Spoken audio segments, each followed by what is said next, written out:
All right, hello and welcome to Swing It and Ding It, an iHeartMedia podcast.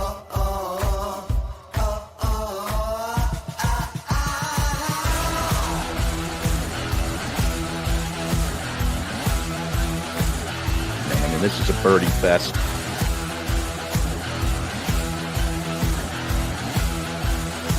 It's a Philly show, baby. Philly Let's go.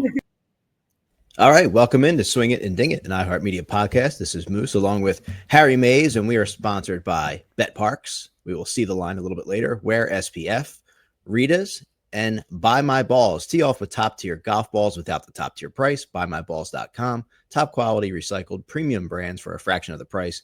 Go to BuyMyBalls.com. That's balls with a Z. Harry, Cam Young, always the bridesmaid, never the bride, becomes the 1,000th tour winner with the Wyndham Championship after 7 runner-up finishes in his first 93 starts. 23-year-old made it look easy. He took a 5-stroke lead into the final round at Sedgefield Country Club, cruised to a 2-under 68 to win by 6 shots and bump up to 16th in the FedEx Cup standings. Finally gets it done. Yeah, he got it done all right, and took all pretty much all the drama out of it. I mean, he shot 63 and 62 in the first 2 rounds to vault to the lead. And if you were watching early on Sunday, he bogeys the first hole, and he's playing with Nico. Nico made par, and then you're thinking, wow, his lead's down to 4. He's never won one of these things. I was golfing with some buddies of mine at Doylestown Country Club that day, so I didn't see really any of it. But I went back and found this out, but as we're sitting there, they put it on TV, and I said, man, he's still got a 5-shot lead. If this was a 2-shot lead, I think he'd find a way to spit it up, because I had no faith in the guy, because I've lost so much on this guy in the past, coming up second rather than winning. I mean, he's got extreme talent. But like you said, after 7 runner-up finishes over the course of his early years of his career, he had 5 top 10s, 8 top 25s, including the win now in 21 starts. He's missed 7 cuts, but he was having a pretty good year even prior to winning this. And is now on the outside, in the periphery of Ryder Cup conversation. And, given his history of growing up in the New York metropolitan area, playing a lot of golf at Bethpage, that's a big ballpark. It's perfect for a guy like him with his skill set. I would not be surprised if he ends up being a captain's pick, as long as he doesn't fall off the map here in these next 2 weeks. And he won the 2017 New York State Open at Bethpage. At Bethpage Black, yes. Has a win there, too. Yeah, so, yeah. I mean, I think that's a Keegan. I could see Keegan picking him over himself in a way. Right. Yeah, because you start thinking, like, Keegan's played a lot of golf there, too, because he was at St. John's and loves the place and is like a little bit of a folk hero in that area from his days in college. I get that. But if you're Keegan now, you're looking at guys like Gotterup and Wyndham, or maybe Wyndham Clark. Who knows? He might play well this next 2 weeks. He's starting to sort of put it together. He's another guy tailor-made for that golf course. Gotterup, Cameron Young, Wyndham Clark. Does Keegan sort of recuse himself, if you will, from playing and allow some of these big-hitting young guns to play? I could interesting. Definitely see that happening. Yeah, very, very interesting. And we're getting close. I mean, obviously we have the 3 weeks of the playoffs, but I mean, we are right there. We are right for sure. Yeah, and after that bogey went on to birdie the next 5 holes and basically shut the tournament down. That was basically it. Nico fell apart, and after the 6th hole, he had a 9-shot lead. I mean, there's no way that was going away. So yeah, you mentioned he goes from 44th to 21st in the world golf rankings for what they're worth. 19th to 15th in the Ryder Cup standings, and you mentioned 16th in the FedEx Cup. So pretty heavy stuff for old Cam Young. Yeah, I mean, it's cool to see somebody get the win, right? Mm-hmm. When you see that they have all the talent in the world and they're close. Definitely has shown his frustration in the past, right? Mm-hmm. Like, I think that's more of the confidence he has in himself and like, why can't I get over the hump? I mean, 7 runner-up finishes is wild. Yeah. I think he had 5 in that one year when basically his rookie year. Yeah. I mean, he just shot onto the scene, and you're like, wow, this guy's going to win a lot of tournaments. And then it took, another, season and a half to almost 2 years to get it done. And you're always curious to see what that does for somebody, right? Yeah. Like getting over the hump, what that does for your confidence, for your psyche, for knowing that you could actually do it, right? Like, you can see a guy like that now being able to really reach his full potential and win majors. I mean, he has all the tools. Crazy, like, kind of move, right? He has that pause at the top, which I love. I love, like, seeing a little bit of a different type of style that gets things done. A unique move. Yeah. Very unique move at the top. Stocky, kind of like, shorter guy, but he can hit the ball a mile. Yeah, he did. Be curious to see him at Bethpage.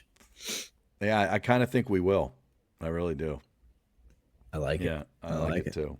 Yeah. All right. So we talked about Buy My Balls at the top, and Mr. Powers and I got a chance to play with our friend Max from Buy My Balls. Harry, all I can say is he's not the kind of guy that's contributing to the inventory. Okay. I don't think he hit a bad golf shot. Is that right? The entire time we played, it was fun to play with, man. Like, when you play with a guy that just is a stick, it's like, that's Max, man. He could play, and he was super cool to hang out with, and we had a blast. And he carried our team. He probably had to go see a chiropractor after the round, because most of the shots he had a couple natural birdies for us in the event. But great event with E Clean Bro. And a lot of fun out there. Where was it? It was at Trump Colts Neck. Oh, okay. Oh, wow. Nice. Great course. They have an awesome 19th hole, short little 100-yard island green. A bet settler.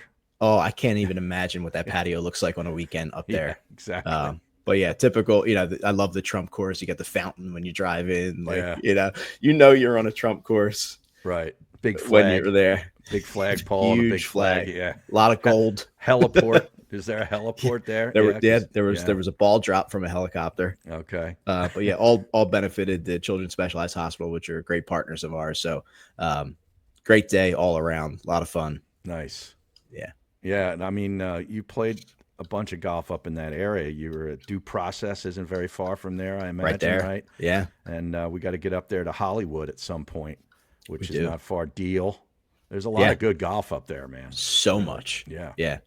So much. How about our merch shop finally going live? I saw this. I couldn't wait to tweet it. Put out a tweet or a post on X, I guess is how you say it now.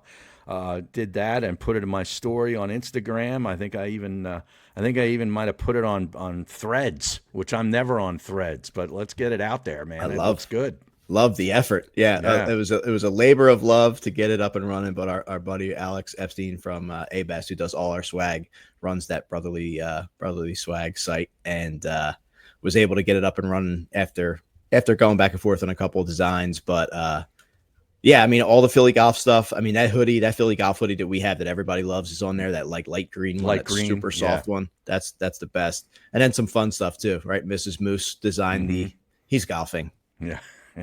That's how you have to say it when you read it. Right. It was we were debating between obviously he's golfing or just he's golfing. He's golfing, but with a little bit disdain. Yeah, he's golfing in the tone. It's all about the tone. Yeah, like you don't say again, but you mean again. Right. Yeah, of course. So that's on there, and then to me, one of the best drops ever with George Bush. Now watch me drive. Like after he's talking about taking out the terrorists, like that was a fun one. So I could see that one doing well. But yeah, we're excited to get that going. Our outing, I think we probably have maybe 2 spots left in the outing when all is said and done. Yeah. Okay. Yeah. So we are right there, still finalizing some of the stuff we're going to do, but really looking forward to that and getting everything finalized. But October 20th. Still a lot to go. October 20th. Yep. If you want to get involved, if you're listening, if you want to still some sponsorship opportunities available, hit us up, send us a message. What's going on in your golf world, Harry?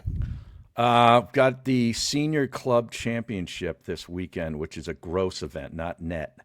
So I probably don't have much of a chance of anything, but I still want to tee it up and, compete and have to, hole everything out and all that good stuff and just sort of see where I stack up now that we've been doing some new stuff, as far as with the golf swing and so forth. So, the golf course is in great shape. Just had the APGA tour event there on Sunday, was the Pro-Am, which was a big party that went on into the night. Apparently, I was not a part of that, but I was a part of the tournament Monday and Tuesday. As a volunteer, I was a spotter on a couple of the holes, and man, really enjoyed the heck out of it. There was 51 players. The golf course, I don't know that I've ever seen it look this good. Like, it was in primo condition for these guys, and they all thought it was great. Really a great event. I'll tell you more about, who won and so forth. And I made some inroads for relationships to get them on the show, because what these guys are doing and some of these stories of these guys is really worth telling. It's a pretty cool thing. But long story short, I was doing that early in the week.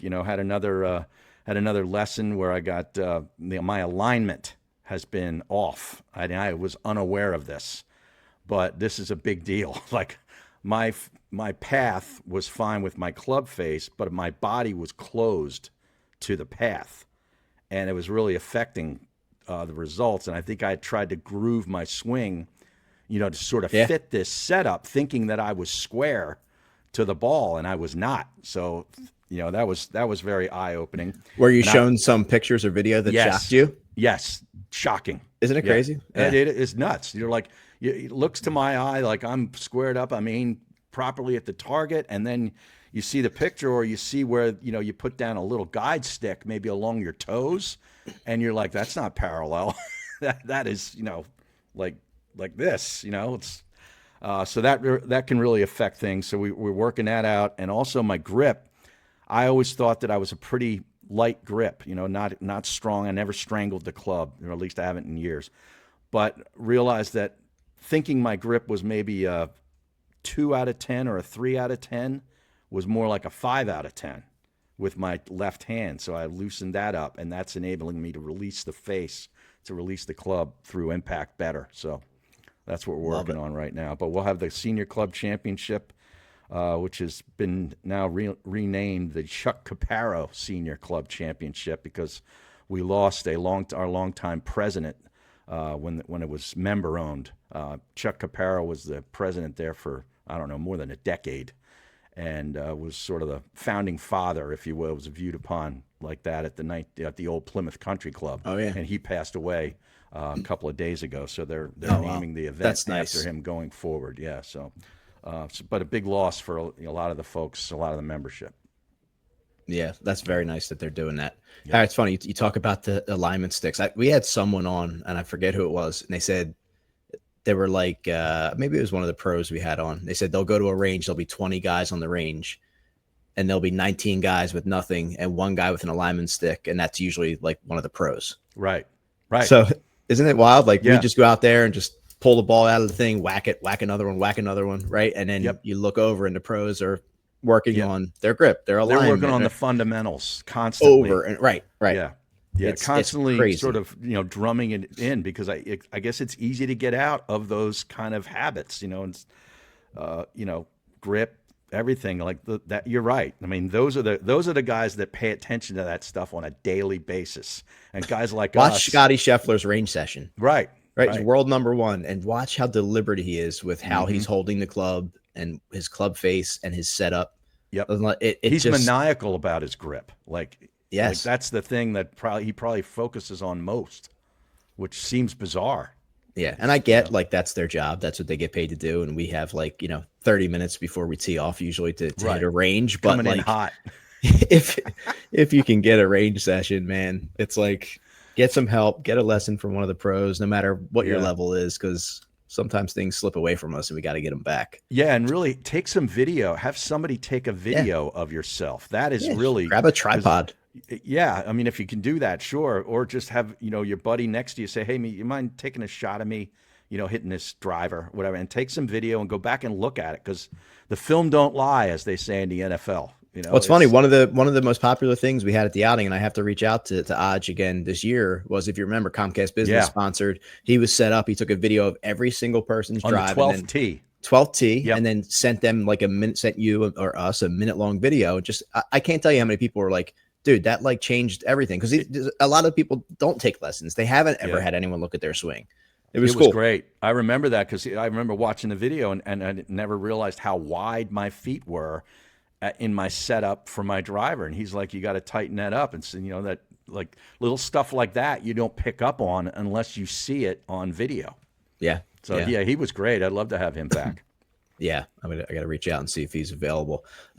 The heat's coming back this weekend, Harry, into the 90s. So if you're looking for sun protection that actually works and feels great, wear SPF by PGA Pro Justin Thomas, who I'm looking at right now. Has you covered on and off the course. Dermatologist tested, Harry. Dermatologist tested. It's Okay. It's like in that A dermatologist tested it. All right. I want you to know that. Jason Bateman commercial. I just glitched there. But anyway, a dermatologist tested this stuff. And it's sweat resistant. It's broad spectrum SPF that won't mess up your swing or your skin from the first tee to everyday life. Protect yourself like the pros. Shop now at wearspf.com. That's wearspf.com and stay sun safe all year long. And that'll be at the outing too. It will be. We still need sunscreen in October, man. I need Danielle here to do the read though. I just glitched. Oh boy, Harry, is there any sport where the playoffs seem to matter less? I know. I don't. I hate it. I hate saying that. Like, Yeah.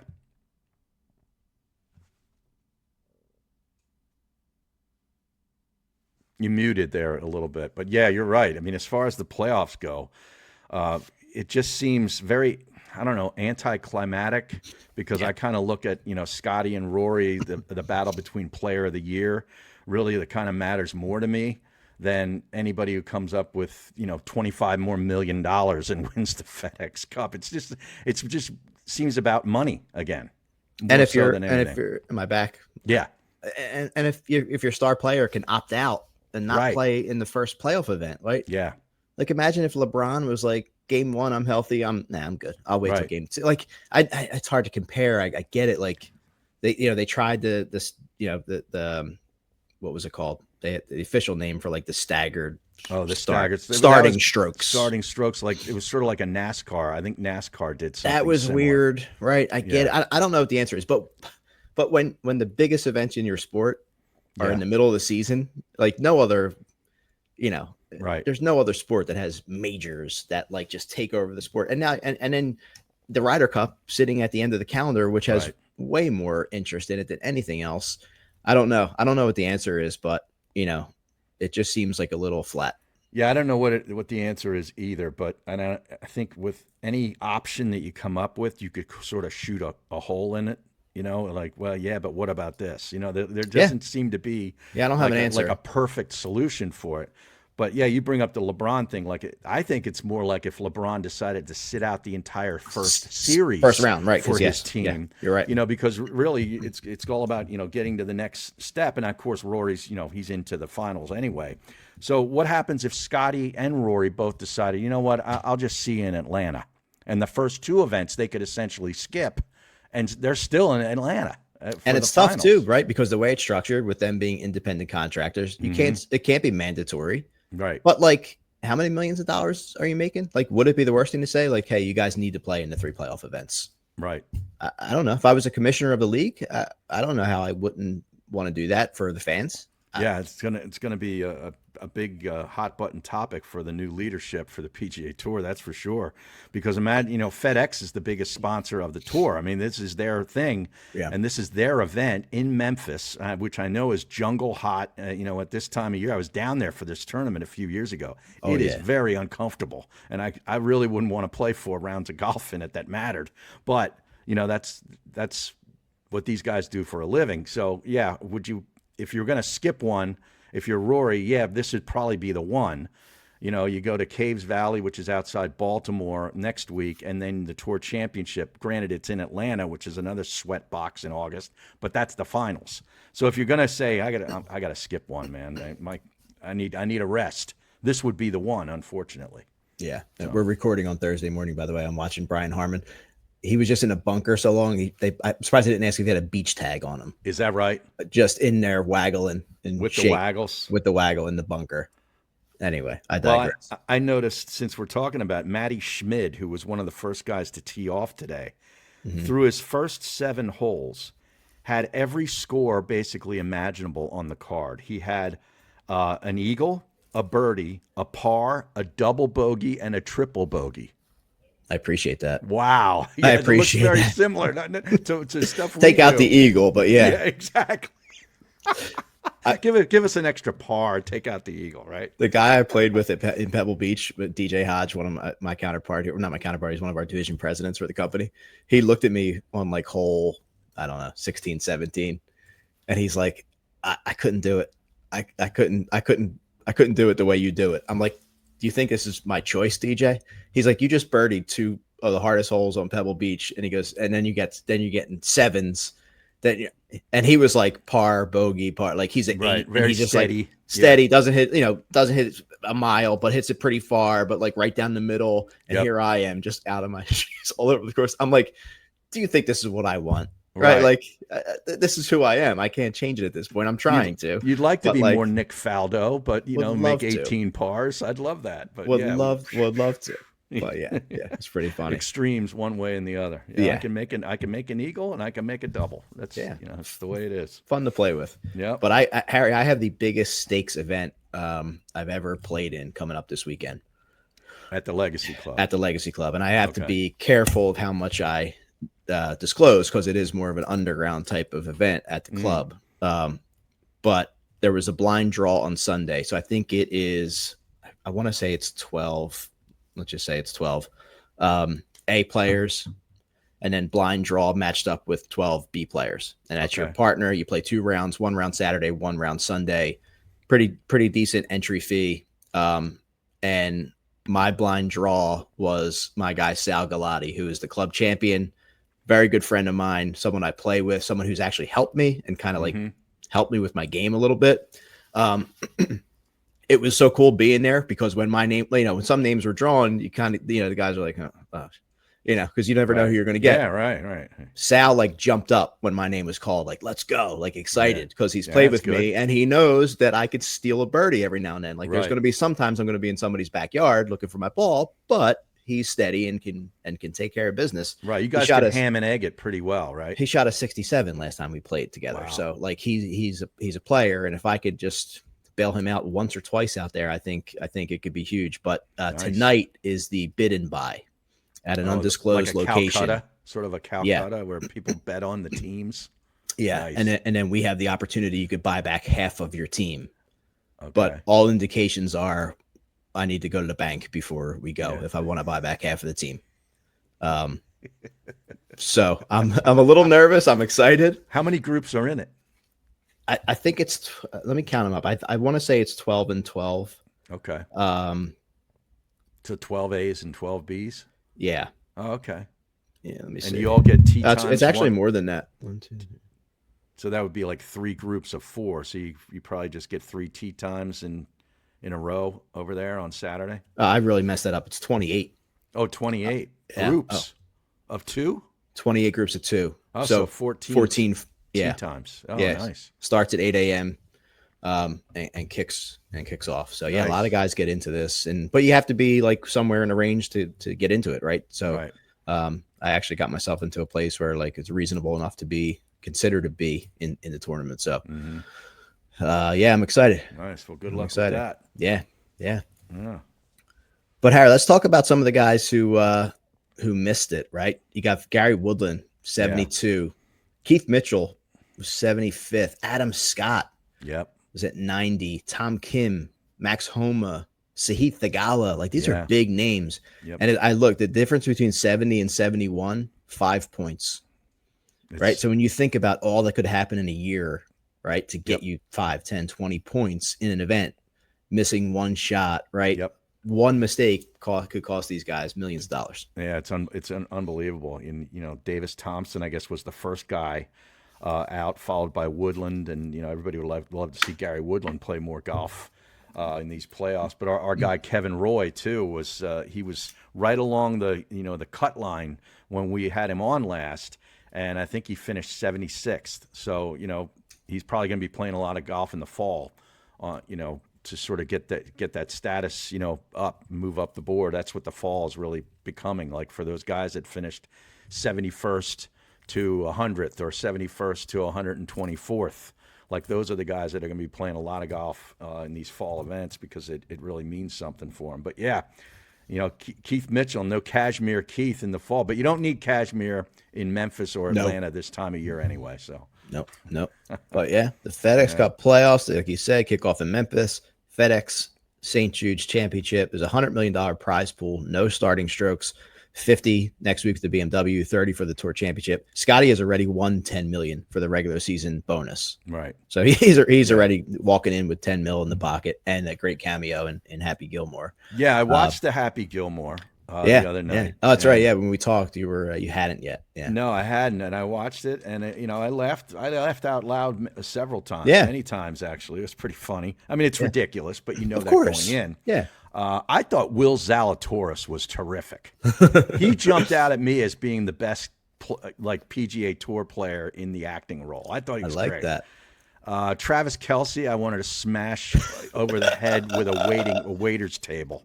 Okay, which is typically you're a little tired of the Kelce. Oh, I've been tired of Travis. Yeah. I called him a media whore drama king like 10 years ago when he had some stupid show about dating. I forget what that was. I was still on the radio and I used to trash him. But yeah, so nothing's ever changed with that. But it was funny. Yeah, it was pretty good.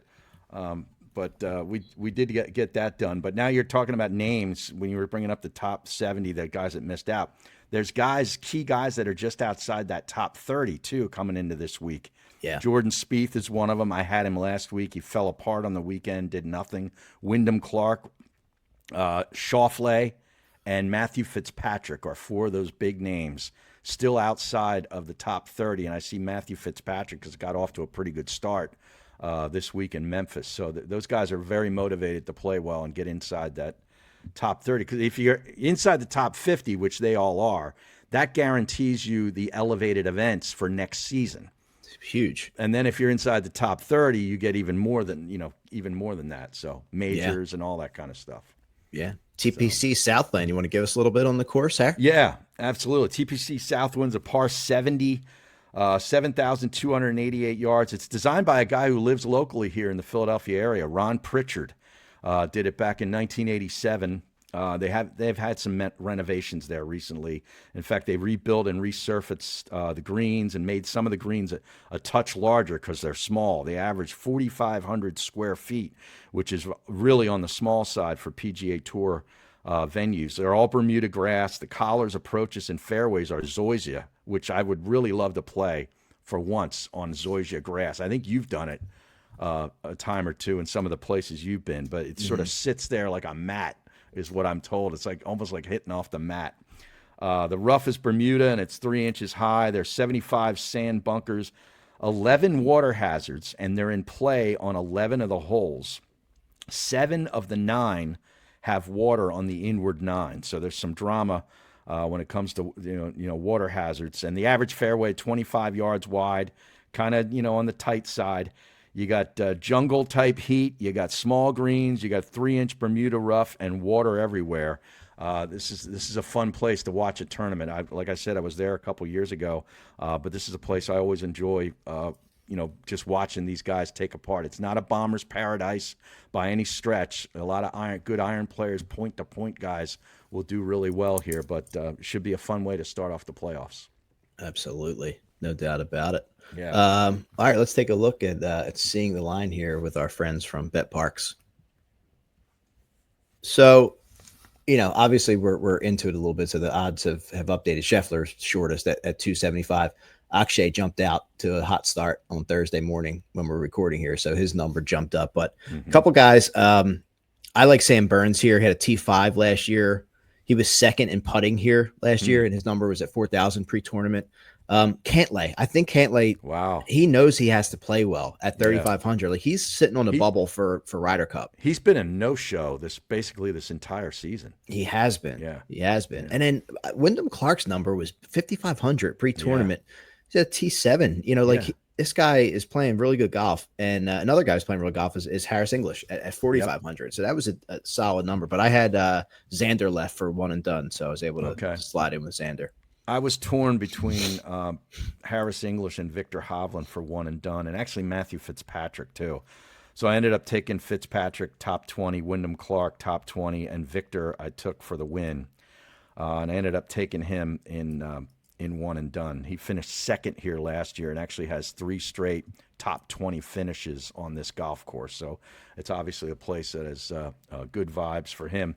You know, Harris English has been playing great. He's a shoe-in. He's not even a captain's pick for the Ryder Cup now at this point with the way he's been playing. But I heard the tournament promoter, it was a guy that has been putting this tournament together long before it was a FedEx Cup event.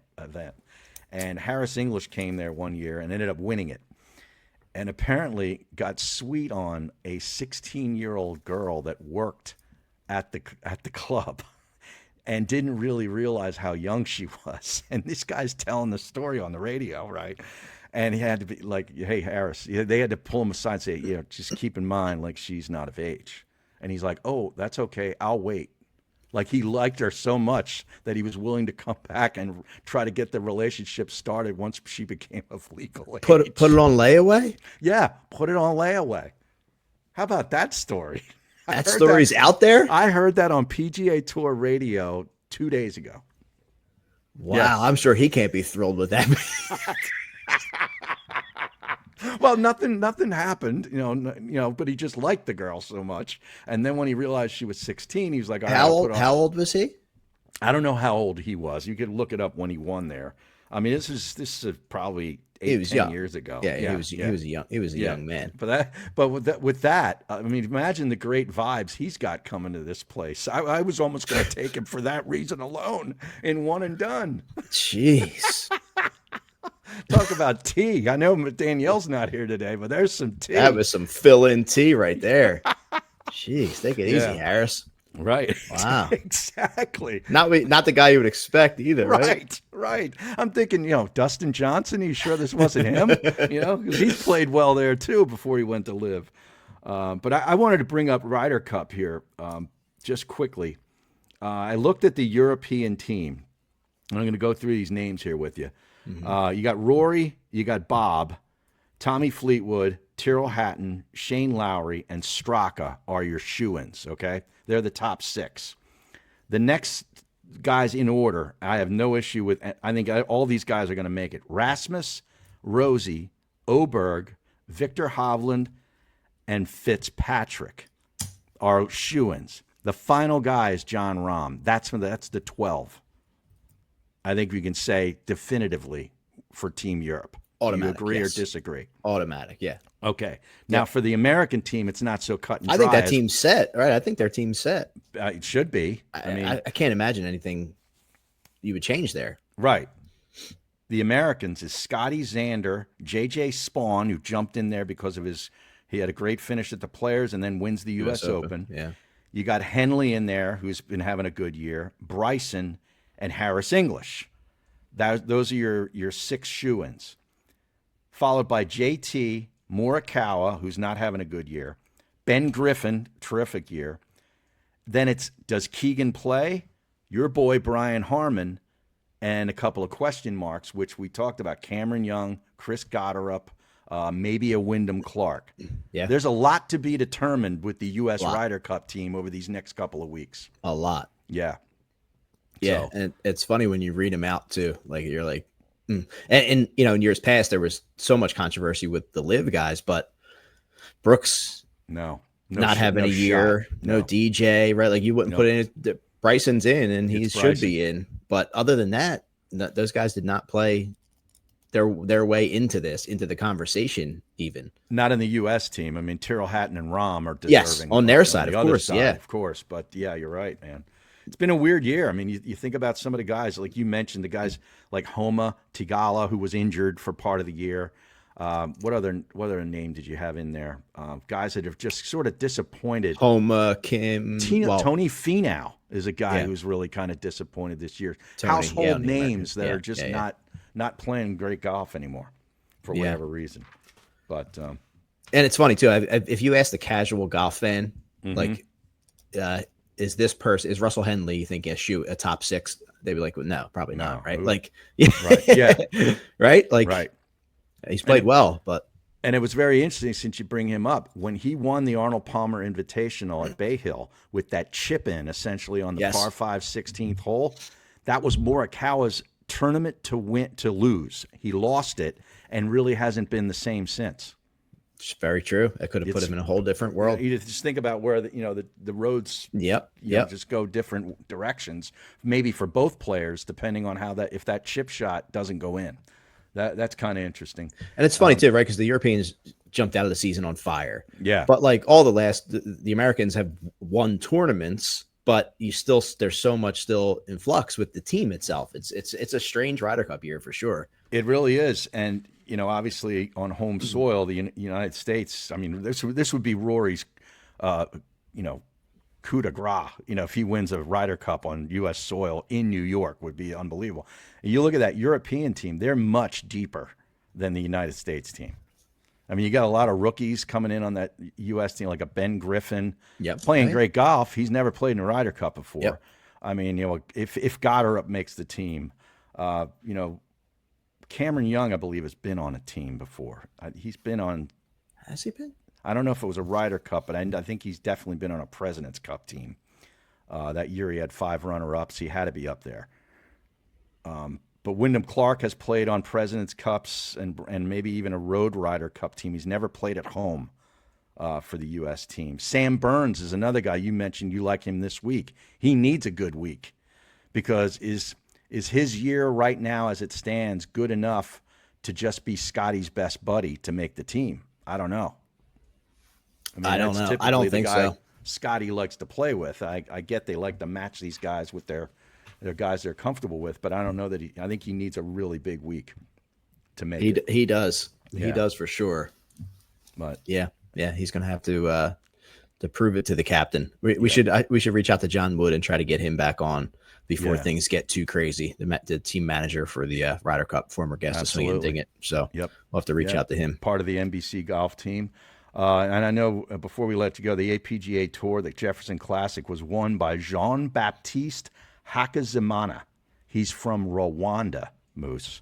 And I can't wait to get this guy's story. I followed him on Instagram, and he followed me right back, so I'm going to start DMing this guy. He's got a great big personality, and he shot 7 under the first day at the 1912 Club from the tips.